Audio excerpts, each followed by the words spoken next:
low-key funny how intriguing that song is. I really do love it. Hey, y'all. Welcome back. Hustling for Headspace. I'm Craig. I'm Nat. It's nice to see you all back again. Welcome. So, Nat, last session, Yes. we really just focused on what is sports psychology, right? We did an introduction. We kind of talked about our personal experiences. Yep. If you missed it, go back and watch. But I think today we kind of want to move forward. We want to really start diving in. Yeah. I think one of the things that we had talked about last session was just that fixed versus growth mindset. Yeah. How do you get it? And I think for me, the best word of the day that I can come up with is how to be aware. You know? Absolutely. So, how would you have described a fixed versus a growth mindset? Yeah. So if you haven't heard that term before, it's kind of self-explanatory if we're being honest. But a fixed mindset is whenever someone is very much stuck in their current state and doesn't believe that they can move beyond it, right? They don't believe that they can improve. They think whatever my situation is right now, this is how it will always be. There's no changing it. Might as well throw my hands up, give up, don't even try to progress at all. That's how I would describe it. A growth mindset is someone who says, okay, this situation is not the only way that things can be, and there is a way to move forward. So sometimes that's personal. You talked about ball handling skills last time, right?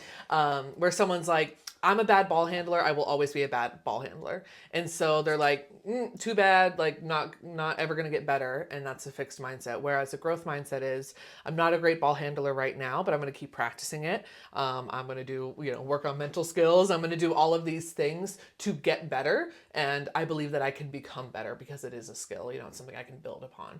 And someone with a growth mindset keeps moving forward in that way. And so the fixed versus growth, conversation, it's really about, are you stuck? Are you stagnant? Or are you moving forward? Yeah. That's, if I had to boil it down to its most basic point, that's how I would differentiate. Yeah. Do you agree with that? I think I would challenge a little bit on the fix because I do think there's instances where a fixed mindset can be helpful. Yeah. And I think fair. in instances, I do agree for the most part, it is mostly a very stuck mindset, but I do think there's instances such as 3 seconds left in the Ohio State Notre Dame game in South Bend, Indiana, and our quarterback knows you got to make this pass in the end zone. It's a very fixed mindset. This pass has to make connection. Yeah. Versus also having a growth mindset because you have to be able to go through progressions. I think back to stepping up to the line to serve a ball over the net in volleyball. I have to be fixed in that if a coach is detailing me what area to hit, what serve to give, there has to be, to a degree, a fixed understanding that this is it. This is the serve that has to be in. And I think those understandings. So I don't always get behind like one's positive, one's negative. Yes. I do think there's instances where a fixed mindset can be a healthy. And I also think there's times where there is too much of a growth mindset, where you can't even sit back and celebrate your success. You are so focused on the next step. Pushing forward. And I think that we miss that point. So while, yes, I do agree, I think there's a little bit more layers to that. One of the things that we had talked about that I thought was really interesting was you had brought up a Walnut athlete that really got stuck. Very, yes. Can you share that story? Yes. So, story time for y'all. So, I love story time, by the way. Yeah, and I'm a pretty good storyteller, if I do say so myself. So I had this athlete, this is a couple years ago, when I was working with Walnut. He was a boys basketball player. He was a sophomore at the time, playing varsity, or on the varsity squad. And I think he was the only sophomore on the varsity squad. Everyone else was a upperclassman. So already lots of pressure on this person, right? He was a great kid, very talented, but he was having a particularly bad practice. And I used to sit up at practices because my office was a dungeon, and no one wants to sit in a dungeon for 8 hours a day. Please put windows in your athletic training facilities. But I would sit up at practices. A plug for ADs everywhere. Yeah. Give your ATs windows. Please. We're begging you. We want to see sunlight. I want to know if it's raining. So I'm sitting at practice, varsity practice, and I'm on my laptop. Like, I'm doing work, but I'm just in a different spot. And they're having a particularly hard practice. The coach at the time was a pretty intense coach and a little bit more old school. So he was making them run for punishment whenever they were not trying hard enough to his liking, which is a pretty standard thing in basketball, I'd say. And this kid in particular was really struggling with all of the additional running that they were doing. They were doing line drill as their punishment. And there was a period of time when the coach was like, get on the line again. And when they would start to run, the coach didn't like the amount of effort coming out of this kid. He was like, so and so, you're not doing it hard enough. You're not going fast enough. Like, you're not trying hard enough. So he'd make the whole team restart. So this kid, sophomore on the varsity squad, has coach piling on, has his teammates yelling at him, using choice words to say, come on, man, like, we need to do this. Like, we're tired of running. Stop making us restart. This kept happening for probably 5 minutes at least. And, in line drill, you go to the near foul, like the free throw line, back to the baseline, half court, baseline, other free throw line, baseline, full court. Can we pause right there? Can Yeah. we also really challenge coaches to please change that word of that drill? There's Please a reason I'm change. using that term Please change over and the over again. wording. Yes. Anyway, sorry, continue on. So they were running this choice. Heavily agree. Yeah, so they're running. They've restarted a bunch of times. The effort from this kid was not enough. And I'm watching the kid closely because I'm starting to see body language changes that I don't really like. And he gets to the far free throw line, slows down as he approaches it, and instead of touching the line, turning around and running back, he stops and he stands still. And all of my alarm bells are going off, right? Because I'm like, this is weird. This is not how this kid acts. Like, I know this kid. He's a great kid, works hard, always. This is weird. Coach throws him out of practice. Love that. So I watched all this go down. Coach came over to talk to me and said, I think it's his heart. I think he has a heart condition. And I was like, baby, he would have collapsed. Like, I promise you. I was like, that wasn't his heart. That's his head. And coach, again, more old school, did not agree with me. And I said, okay, we'll see about that. I walk out to the hallway. I called kid's mom. I had a good relationship with them and called mom. And I said, hey, he's fine. Anytime that any parent got a call from me, I gave them a heart attack. I'm so sorry to all my parents. Because, with the athletic trainers calling you during practice time, not too great. So I called the mom. I'm like, hey, so everything's fine, but I do have a question for you. I'm like, how has he been lately? Has he been really stressed? Like, is anything going on at home or in school that, I kind of explained the situation to her. And she goes, oh my God, thank you for noticing. Like, he's been super stressed. He doesn't think that he's good enough to play basketball. He wants to quit. This is December or January. We're in the middle of the season at this point. And she's like, yeah, he wants to quit. He doesn't believe that, he can handle it, all this stuff. And I'm like, okay, 1 + 2 equals 3, and I started to realize, you were trying to say 1 + 1 there, weren't you? I was, and that's why I had to pause for a second. I like the quick I was thinking. like, is math. 1 + 2 equaling 3? I might have a doctorate, but that does not mean I'm good at math. Mathematician. Yeah, it's not a doctorate in calculus.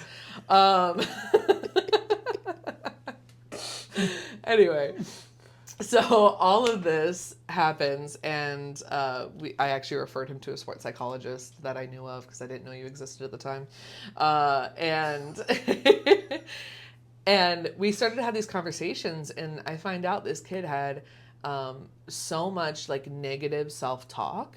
He genuinely believed that, when the coach was hard on him and coaches were saying he wasn't trying hard enough, he took that to heart.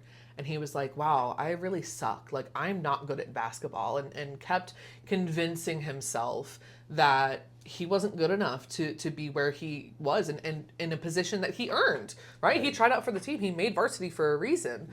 Right. But he had forgotten all of that and really was just in this pit of negative self-talk and believing all of this. And that's what kind of caused this breakdown for him, where he just gave up, where he was like, why am I even trying? Right.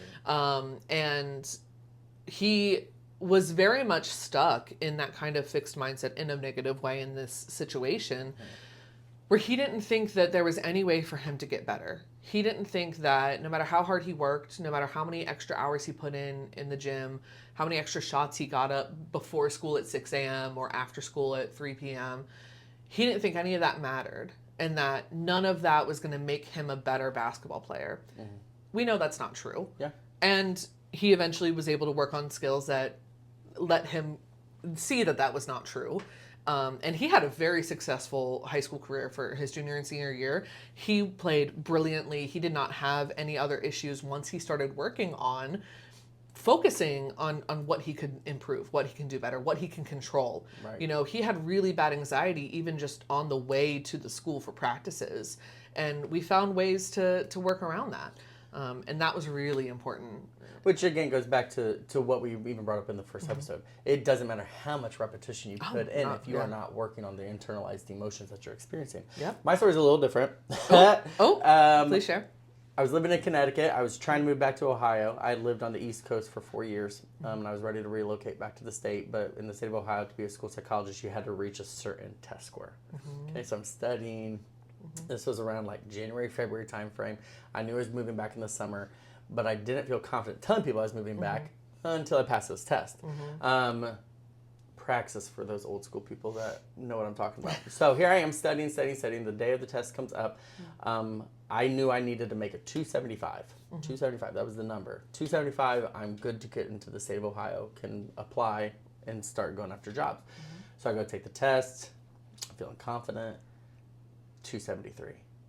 And when I tell you, boy, did the negative self-talk, you didn't study hard enough, you're stupid, you don't got this, you cannot move back, you're stuck in Connecticut, right? You are stuck in this job. Family is not an option for you at this point, X, Y, and Z.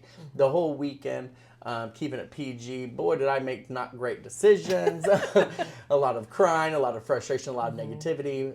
By Monday, I go back into my job that I had in Connecticut as a licensed school psychologist in that state. And I'm talking to some friends, and all of a sudden a friend comes in. She's like, let's just call and figure out when's the next testing. We got this. You're 2 points off. You're talking 2 or 3 questions. Yeah. So I pick up the phone, dial in. Hey, I'm looking to retest. She's like, okay, can I pull up your records? Yes. She pulls them up. And she says, honey, what are you talking about? I said, I got a 273. I need a 275. She said, that changed last month. The scores have been updated. You actually shattered it, and you're in the 95th percentile.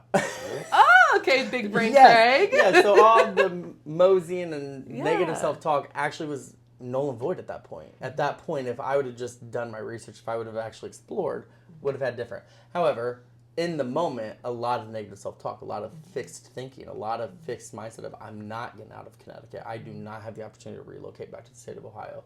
I do not have these opportunities to be near family. And again, it's just that high stake, high pressure situation that we automatically feel self-doubt.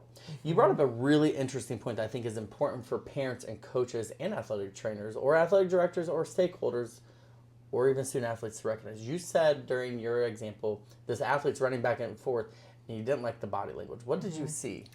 Yeah, I saw a lot of, and it was subtle stuff, right? These kids, I watch them practice every day. I know how they move. I know what they look like. I'm usually looking for injuries, right? I'm looking for limping. I'm looking for them, guarding, against their body so that they're not moving a wrist or something.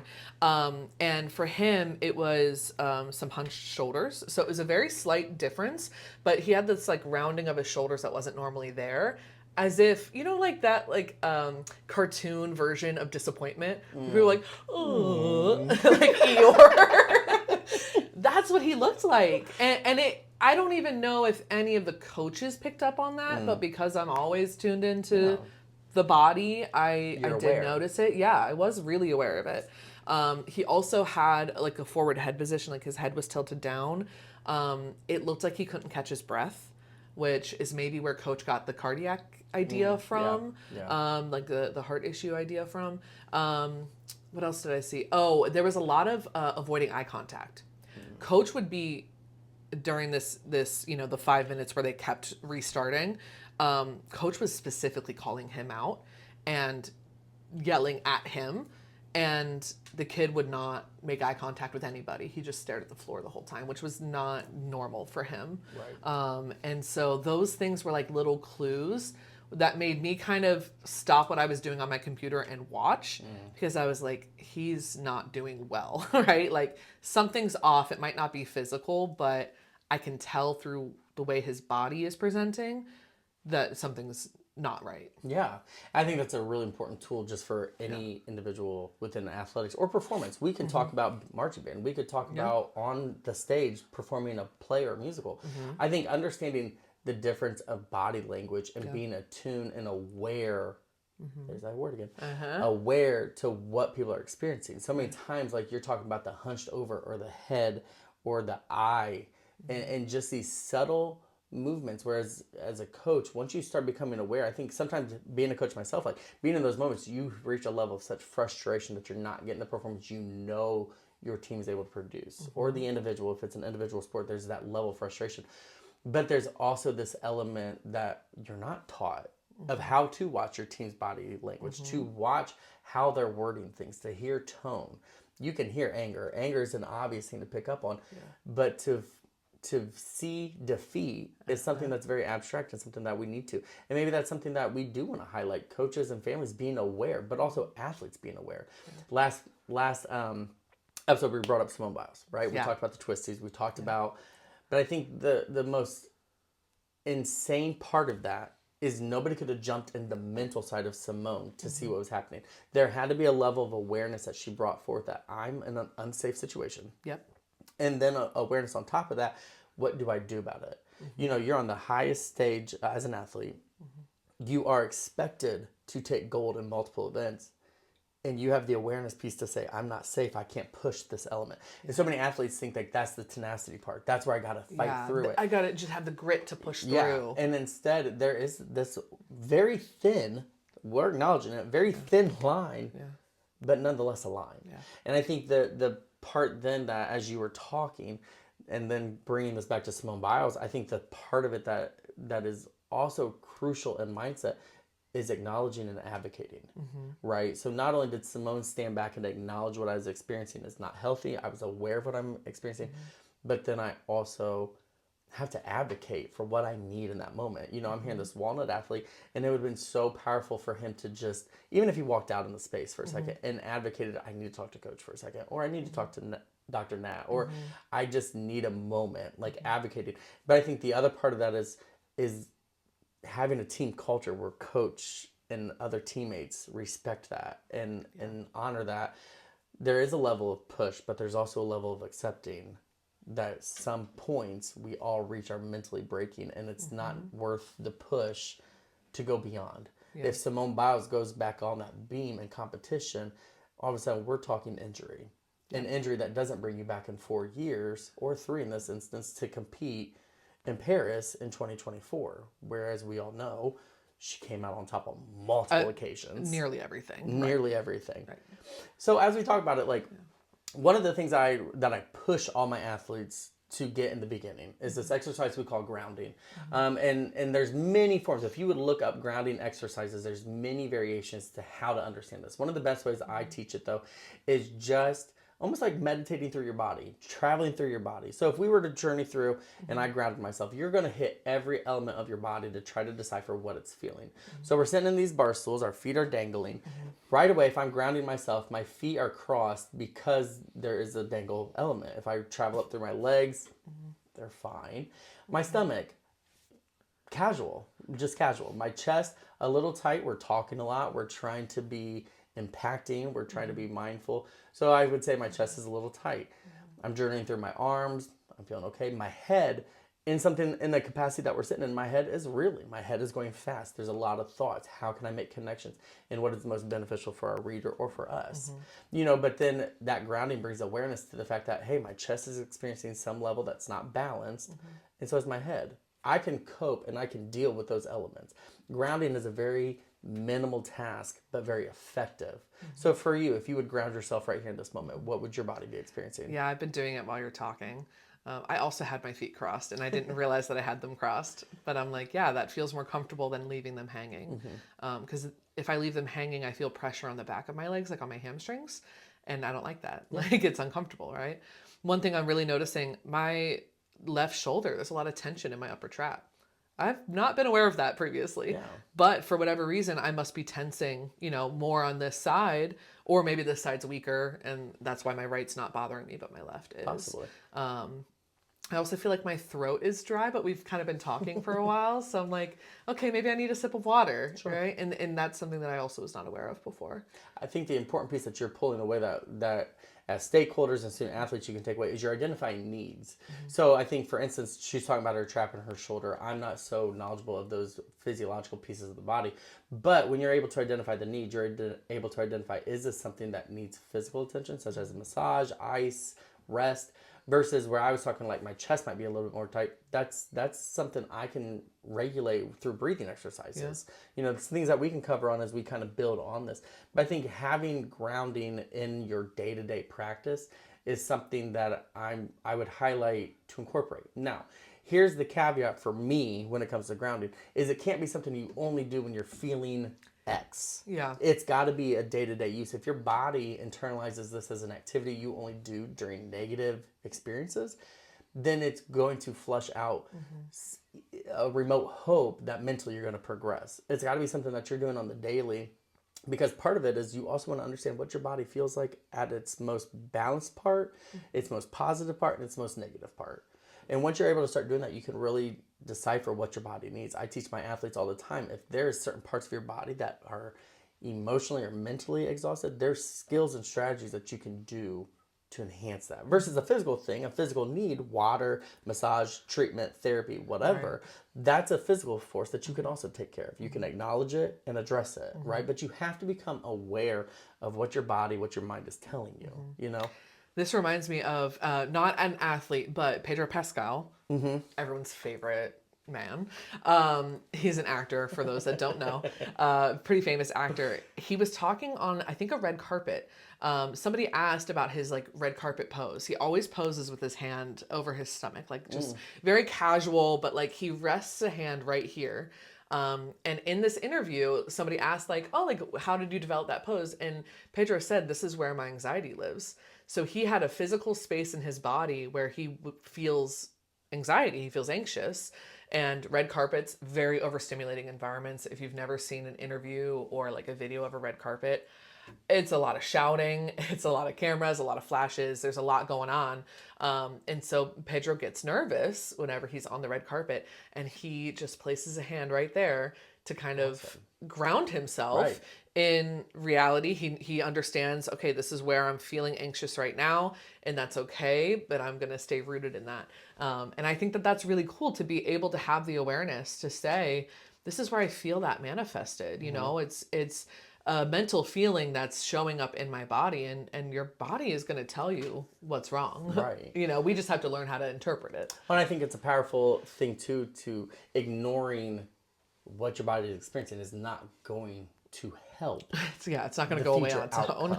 Right. Yeah, the red carpet may be the environment that he was experiencing anxiety in, but that red carpet is going to last for upwards of an hour to 2 hours that you may be out there giving interviews, having pictures taken, etc. 2 hours of living in pure anxious state is not beneficial. Not great. You know, so not recommended. I think again, like acknowledging and being aware to acknowledge, and that's his coping strategy, to balance himself, to ground himself and feel that. You know, you had brought up previously like this idea of like reflecting, you know, and that's still a piece of that awareness piece. And then you talked about acknowledging, which we were talked about, but then you also talked about reshaping your thoughts or talking back to them. You want to give the people a little bit of what that means? The people. The people. All of our fans. Yeah. Yeah. So reshaping is all about kind of calling yourself out, really, and saying, you know, I thought something that is maybe either not true or not nice about myself, about my skills, about XYZ, whatever it is, and then reframing that to be something different. So I actually often talk about this in my classes, about first thought, second thought. So the first thought is what we've been conditioned to believe, right? I'm going to use your example. I'm going to keep going back to this, my ball handling baddie over here. But this first thought of, you know, wow, I'm a terrible ball handler. And that's what you've been conditioned to believe because you're not as good as Steph Curry. Okay, who is, you know? But that's your first thought of your condition, your environment is telling you to believe that you're not good at ball handling. Meanwhile, like you're better than probably a bunch of other people who don't play basketball at all, who don't practice enough, who never touch the ball. You know, our big guys never touch the ball, right? So they're terrible at it, like truly. No shade, but shade. And so the second thought is saying, wait, I don't actually really genuinely believe that about myself. I think that I'm okay at ball handling. I think I could be better. But that second thought is like what you really believe and who you really are. And so by reshaping our frame of thinking, it's a way to be nicer to ourselves for one, and to change our mindset so that we're not just aware of what we feel about ourselves, negative or otherwise, but also saying, hey, there is a side of me that is good, that is worthy of praise, that is capable, and also not the end of the world, right? Maybe your reshaping is going, oh my God, I missed the game winning shot in this big, huge game, right? Zach Fremantle missed the three, or the three that could have, I think, won the Crosstown Classic this year, or at least tied. I don't really remember. It was a month ago, so out of sight, out of mind. But he missed that shot. He could be like, "Wow, I'm a terrible basketball player. I should quit." But it's not just about that. It's about saying, okay, in the grand scheme of things, how much does that basketball game really matter? Is that going to shape the rest of my career? Probably not. That one thing. So being really hard on yourself for that one thing, probably not the best thing in the world. And we can say, hey, maybe if I look at the bigger picture, I'll feel better, right? If I reshape my mindset, if I change my perspective and I shift it to be bigger picture or to be more specific, be smaller, like whatever it takes to find a way to think more positively about the situation and move forward in a healthy way. My other piece of advice is, would you say that to your best friend? If you wouldn't talk to your best friend that way, you probably shouldn't talk to yourself that way. Right. Yeah, and I think there's power in understanding, like the example you give of Xavier Athlete, like there's multiple avenues that game could have changed the trajectory. So the outcome didn't have to be you had to put a 3 up at the end. And as an athlete, yeah, you want to be able to explore that 3-point shot and is there something I did mechanically wrong, and that's that reflection piece, that's that awareness piece, but it's also you probably missed 3 other shots that game. So again, and so did your teammates. Misses and failures are going to happen, and that's okay. It's about being able to see the bigger picture. I think when we talk about reshaping thoughts, it's also about growth minded, right? So I think talking about how I can grow from this outcome, a lot of things that we'll get in later is I give athletes a checklist. You can always evaluate yourself in the moment. And an evaluation in the moment is very practical and easy to do. And it gives you a growth mind already of like, shooting a 3-point, is my elbow in or was I out? Right. Was my feet set? Was it not? Volleyball, did I have my hips directed in the right for the cross court shot? Football, did I follow through on the pass on the receiver? Did I keep my eyes on the ball? I think there's a lot of layers that we can go through to kind of guide yourself to a growth mindset rather than just being like, I missed. Or I failed. And I think leaning too heavily on that concept rather than having a growth mindset of what I have the abilities to do and what I can achieve is powerful. I think it's also naive of us to ever believe this chapter would have fit into one session. So I think, kind of putting a pin in here, challenging our listeners to explore grounding. Just explore it. Not everything we discuss on this is going to work for everybody, but I think having the mindset of let me explore this and see if it's something that does work for me, and not off of a one-time experience, multiple times. Give it a chance to challenge yourself of grounding and experiencing what it is. Challenging yourself to identifying the fixed thought, the negative thought, have enough awareness to you to then shift that thought to a growth mindset, and kind of taking Dr. Nat's advice of, would you say that out loud? Would you say that to a best friend? Would that be something you publicly say about yourself? Probably not. So how do I reshape this? Not to necessarily dismiss what I'm feeling about myself. I don't want you to dismiss. I want you to acknowledge it. But I also want you to challenge yourself back to have a better understanding of what I can do to improve. So as we wrap up, what's your takeaway from today? Oh my goodness, I forgot about this question. I didn't think about it. For me, I'll go first. Yeah, go for it. Give me time. I think, again, it's just the awareness piece. And I think highlighting this again and again, it's not dismissing what you're experiencing. It's not dismissing what you're going through. It is about acknowledging and then being able to have that grit to understand what do I need to advocate for moving forward. Is it something where I need a sports psychologist, an athletic trainer, my coach, my parents, my teammates? Is this something I can handle on my own? You know, and I think having that awareness piece about you, I'm 36 years old and still call my parents for assistance. I'm 36 years old and still rely on my mentors to help me along in practice. It's a real thing to have a team and a community around you.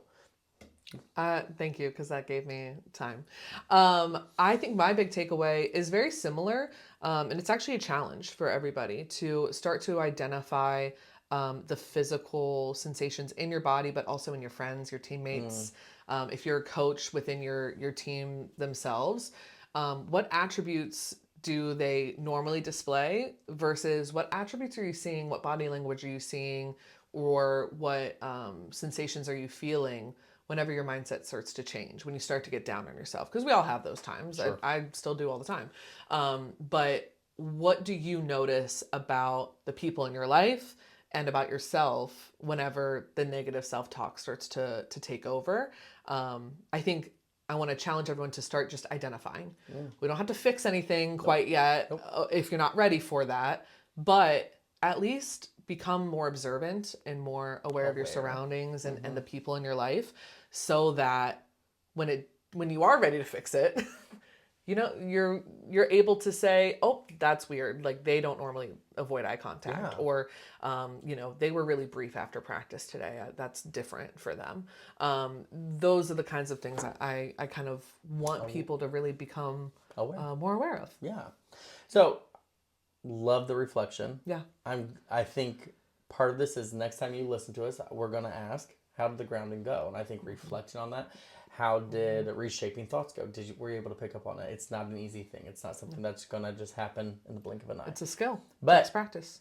I think until next time, I can't wait to meet with you all again. Yeah. I think we're going to take this a little step further. I think there's a little bit more we can continue to kind of introduce in mindset, such as some unconscious thinking and how to get there, how to understand what that behind the scenes language is saying to yourself, and how to address it. So I can't wait to see you all. Any closing remarks? Have a great day. Have a great or night day. I guess it depends on when you're listening. Sure, and don't forget to keep hustling for your headspace. Always. See y'all. Bye.